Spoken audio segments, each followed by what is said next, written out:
మీరు పండించిన వడ్లను చివరి గింజ వరకు మేము కొంటాం, మీరు సన్న వడ్లు పండిస్తే 500 రూపాయల బోనస్ ఇస్తామంటే 260 లక్షల మెట్రిక్ టన్నులు పండించి ఈరోజు రైతులకు ఇచ్చింది.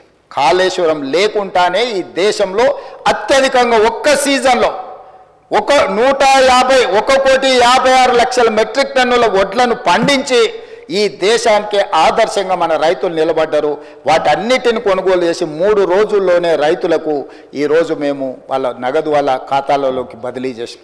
ఆనాడు అధ్యక్ష క్వింటాల్కు 10 కిలోలు తుట్టి మీద, తాలు మీద, తడి మీద కొల్లగొట్టి మాఫియా క్వింటాల్కు 10 కిలోలు అని అంటే దాదాపుగా 250 రూపాయలు, కోటి మెట్రిక్ టన్నులు అంటే దాదాపుగా ఎన్ని వేల కోట్ల రూపాయలు ఆనాడు కమిషన్ల కింద మిల్లర్లు ఆనాటి ప్రభుత్వం మంత్రులు గచ్చి కొల్లగొట్టినరు.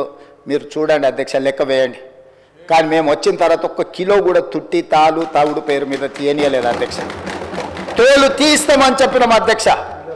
మిల్లర్లు ఎవరైనా తాలు పేరు మీదనో, తడి పేరు మీదనో, తుట్టి పేరు మీదనో 1 కిలో తీస్తే కూడా మీ తోలు తీస్తామని చెప్పి విజిలెన్స్ అండ్ ఎన్ఫోర్స్మెంట్ పోలీస్ సిబ్బందిని అప్రమత్తం చేసి నిరంతరం మా మంత్రి గారి పర్యవేక్షణ చేసుకుంటూ రైతుకు 1 కిలో కూడా తగ్గకుండా రైతు పండించిన పంట గిట్టుబాటు ధర ఇచ్చి కొనుగోలు చేసిన చరిత్ర, రైతులను ఆదుకున్న చరిత్ర మాదే అధ్యక్ష.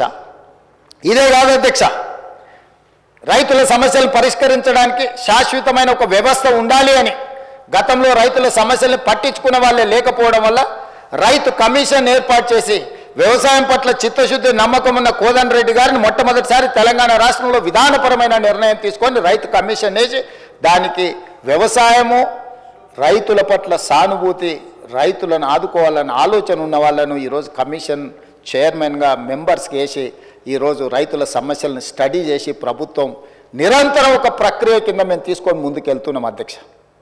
ఇట్లా రైతులను పండించిన పంట, రైతులకు నీళ్లు, రైతులకు 24 గంటలు ఉచిత కరెంటు ఇవ్వాలని, చివరి ఆయకట్టు వరకు నీళ్లు ఇవ్వాలని అన్ని రకాల కార్యక్రమాలను, కార్యాచరణను తీసుకొని